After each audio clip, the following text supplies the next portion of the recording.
Aujourd'hui, un signal baissier important a été donné sur l'Haroun et jamais on a backtesté ensemble ça. Salut, c'est Trado, content de vous retrouver pour la mise à jour de l'analyse technique du CAC 40. Alors beaucoup de choses à dire aujourd'hui. On va essayer de la faire courte mais efficace. La première des choses à remarquer, et je commence par ça pour alléger un peu le graphique, hein, c'est que on est venu chercher l'objectif final de la vague de Wolf. Souvenez-vous, 1, 2, 3, 4, 5. Le premier objectif, c'est d'aller chercher le point de 4. Ici, ça a été fait dès la séance du 11 mai. Et on sait qu'une fois qu'on a atteint cet objectif, on l'a backtesté en semaine, il y a de très fortes chances pour qu'on aille chercher le deuxième objectif de la vague de Wolf, l'objectif final, à savoir un point 6, ici au contact de la ligne 1,4. Ça a été fait. Donc l'objectif a été rallié conformément au backtest qu'on avait réalisé. Autre chose, pour toujours faire un peu de propre sur le graphe, on avait un biseau ascendant. On sait que les biseaux ascendants se cassent plus souvent par le bas que par le haut. Alors on a une fausse cassure ici. Qui a été corrigé dès la séance, non pas, c'est pas vrai, 2 séances après, ça a été corrigé. Le premier objectif est d'aller chercher le premier point auquel on a raccroché le biseau ascendant par la partie basse, ça a été rallié. Le deuxième était d'aller chercher le point 2, ici, le premier point du biseau ascendant, ça a été rallié aussi. Donc maintenant, on écarte tout ça parce qu'on n'aura pas besoin dans l'immédiat. Et du coup, on enlève aussi l'objectif de la vague de Wolf numéro 1 puisque c'est fait. Et là, on peut bosser un peu plus tranquillement. Voilà. Alors, maintenant, comme on peut le voir également, l'attaque baissière a été tellement forte qu'elle a permis de rallier l'objectif, en fait, qui était également sur toutes les tablettes, toutes les plateformes de tous les analystes techniques, à savoir le support mensuel couplé au support journalier ici. Hein, donc, on est venu le chercher. Et ça également, c'est assez classique. Alors, du coup, à partir de maintenant, on est un petit peu orphelin d'objectifs puisque l'objectif baissier a été rallié. Tant que l'on n'aura pas passé la résistance journalière des 6395, on n'aura pas d'impulsion haussière digne de ce nom. On a un gap ici. Alors, que penser de ce gap? C'est un gap de... maintenant, c'est avéré, c'est un gap de rupture. On était en tendance haussière, on l'a cassé. On a mis fin à la tendance haussière, mais là on peut considérer déjà que l'objectif a été rallié. Alors on peut tout à fait également envisager que nous ayons maintenant à transiter pour un moment long à l'intérieur de ce canal de latéralisation. C'est un petit peu malheureusement le scénario que j'ai en tête, c'est-à-dire qu'après avoir connu une progression très importante depuis le début de l'année, parce qu'il faut toujours contextualiser aussi, hein. J'ai déjà expliqué que l'analyse technique c'est bien en l'absence de fondamentaux, et les fondamentaux sont également que les fonds, les gérants, etc. Cherchent à avoir une performance donnée sur l'année, et on peut considérer que cet objectif a été rallié pour eux, hein. C'est-à-dire que si on considère que ils sont rentrés, on va dire, au 1er janvier, on a fait plus 15% depuis le 1er janvier, maintenant on est à plus 11%, autrement dit, on est déjà à plus de 1,3 fois la progression annuelle moyenne du CAC 40, ils ne vont pas se bousculer et risquer de mettre en danger l'objectif qu'ils ont déjà rallié. Donc c'est pour ça que je pense que maintenant on est parti pour latéraliser de manière assez pénible pendant un petit moment. J'envisage même, j'y reviendrai un petit peu plus tard, que la baisse ne soit pas terminée, qu'on aille chercher ce support hebdomadaire et que globalement jusqu'à la fin de l'année, peut-être pas à la fin de l'année, mais pendant plusieurs mois, on soit à l'intérieur de cette zone. Ok, on suivra ça de près. Donc, il ne faudra pas s'étonner s'il ne se passe pas grand-chose. C'est le point que je voudrais évoquer avec vous.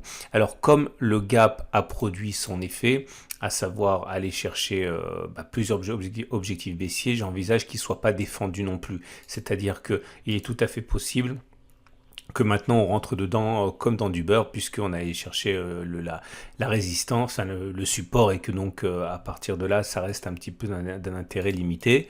On regarde les éléments de chandelier japonais. La première des choses à noter, c'est que le chandelier d'aujourd'hui est vraiment surprenant, improbable, mais en même temps émouvant, n'ayant pas peur des mots, puisqu'il a permis, on le voit, hein, d'aller dans un premier temps perdre plus de 2%. Regardez, entre la clôture de mardi et les plus bas de mercredi, on a perdu 2%. Et on ne se rend pas compte parce qu'on a clôturé sur un territoire légèrement positif à 0,4 15%, 14%. La personne qui ne s'intéresse pas à la bourse et qui découvre finalement, ou un peu à la bourse, ou pas comme nous, pense que la séance a été atone, mais en fait non, c'était une séance très technique, très violente et volatile, et on termine en territoire positif pour des raisons qu'on verra un petit peu plus tard, mais c'était une séance très confuse, hein. Le chandelier japonais est donc plutôt favorable puisqu'on termine dans le tir haussier.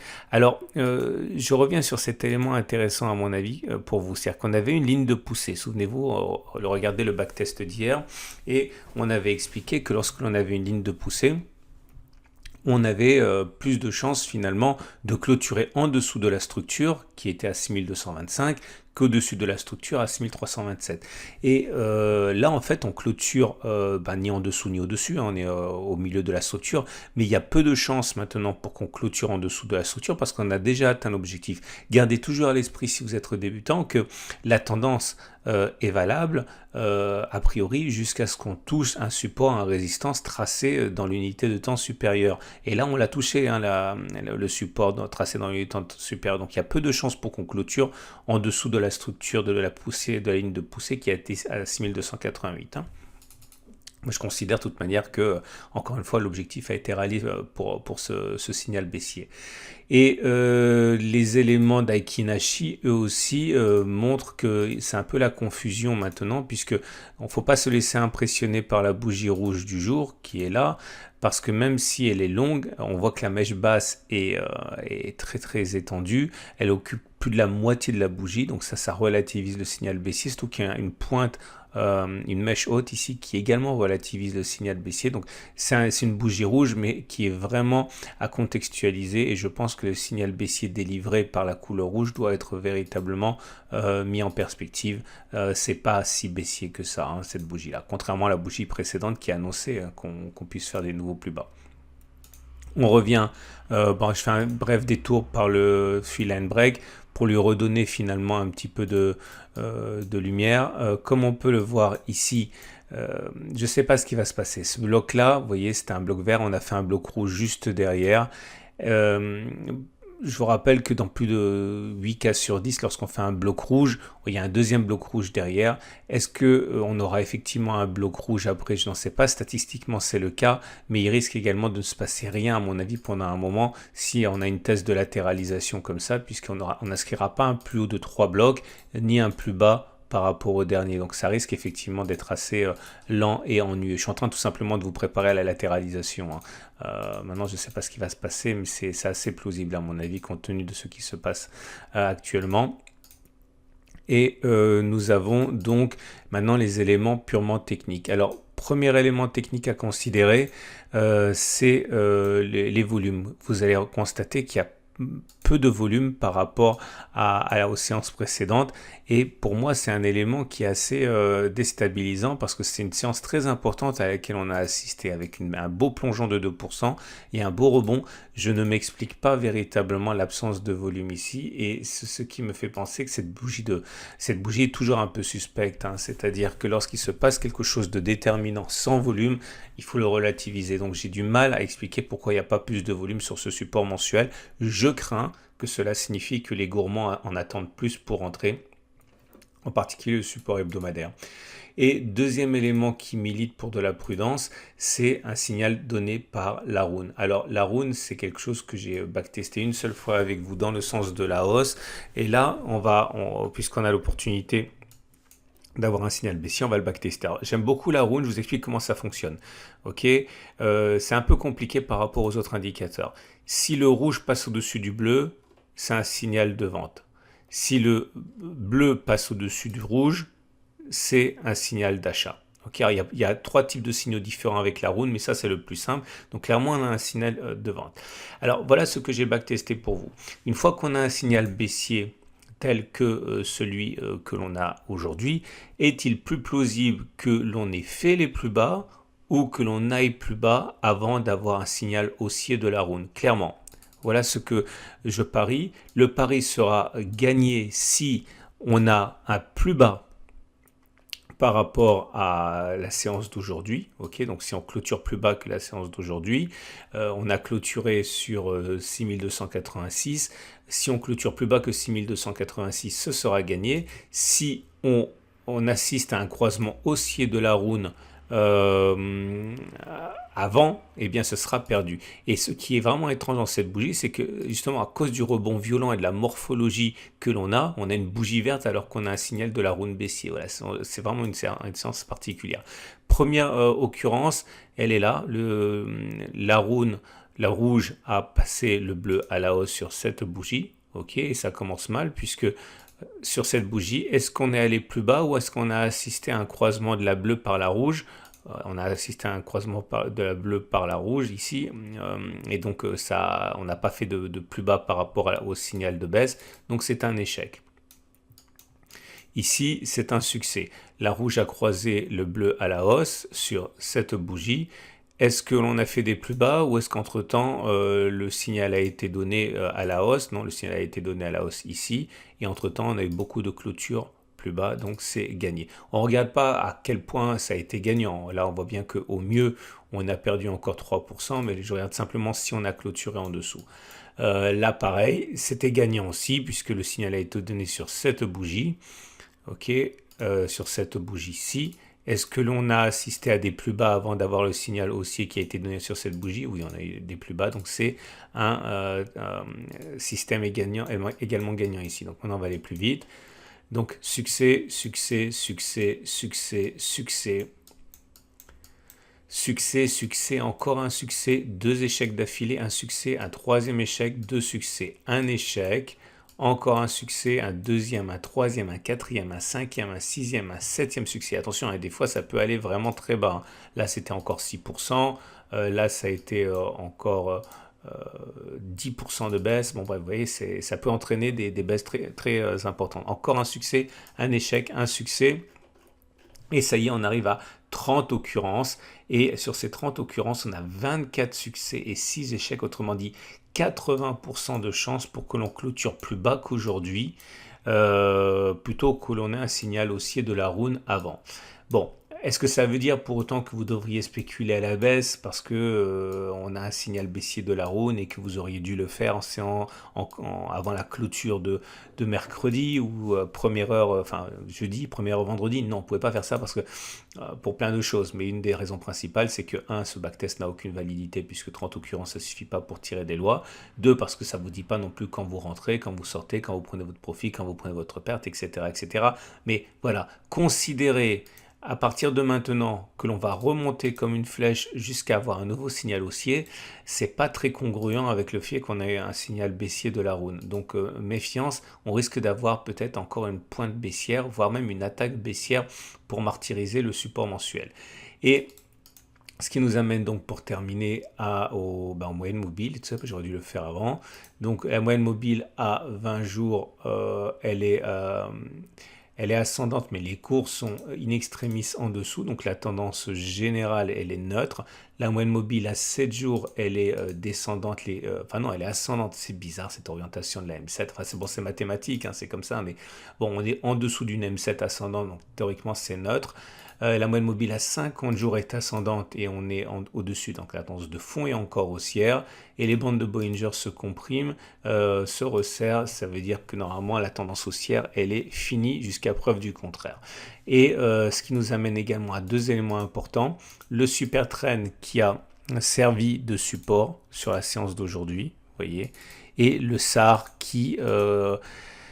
Bon voilà, ça aussi ça m'embête un petit peu parce qu'on a déjà backtesté, le SAR a été cassé sur la bougie du 11 mai, il est rare, très rare que l'on fasse pas un plus bas lorsque le SAR casse à la baisse que la bougie de cassure, et là on n'a pas clôturé plus bas, hein. Ça fait 2 bougies qu'on est allé plus bas mais on n'a pas clôturé plus bas, c'est pas en ligne avec la statistique du SAR. Il faut savoir que soit ça va être respecté, soit ça ne va pas être respecté. Merci pour la palissade, mais ça veut dire surtout que si ce n'est pas respecté, ça veut dire que les indicateurs techniques ne sont plus fiables. Et si les indicateurs techniques ne sont plus fiables, ça veut dire généralement qu'on est parti sur une zone de latéralisation. Donc c'est aussi ce qui me fait penser qu'il ne va pas se passer grand-chose, à mon avis, sur le CAC 40 pendant des semaines.